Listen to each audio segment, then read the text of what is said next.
In this video, I'm going to give you your feedback on the first question from the week 13 chapter discussion.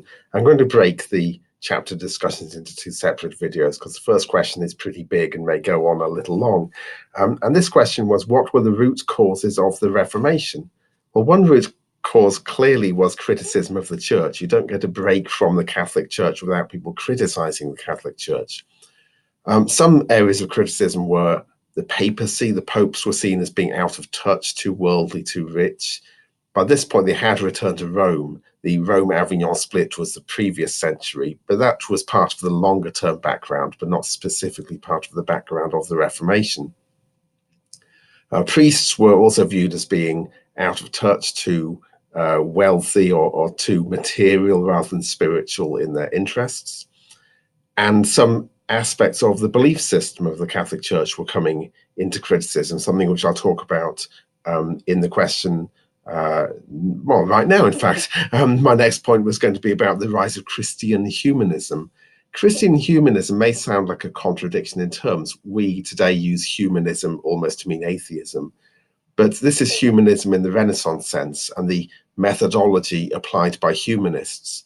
In the case of Christian humanists, they applied that questioning, going back to the sources methodology to their faith. Erasmus of Rotterdam was the most notable Christian humanist. He retranslated the Bible, noticed that some errors had crept into the Bible in the Middle Ages. And he also, although he never broke from the Catholic Church himself, he also criticized a lot of aspects of the practice and belief of the church, while not ever himself becoming a Protestant.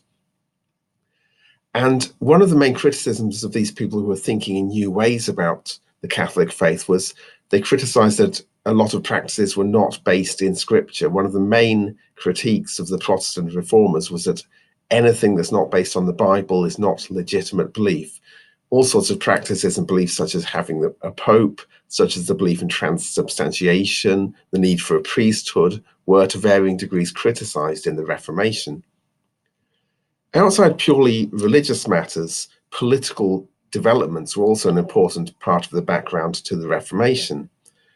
We see in the 15th and 16th centuries the rise of what some historians call new monarchies, more centralized, more standardized, national-based monarchies.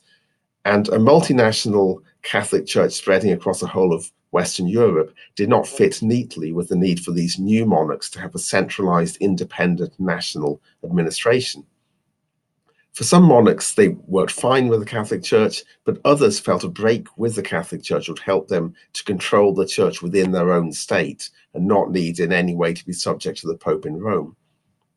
Finally, cultural and technological changes, most notably the development of printing and the rise of literacy, and in particular literacy in vernacular languages, not in Latin.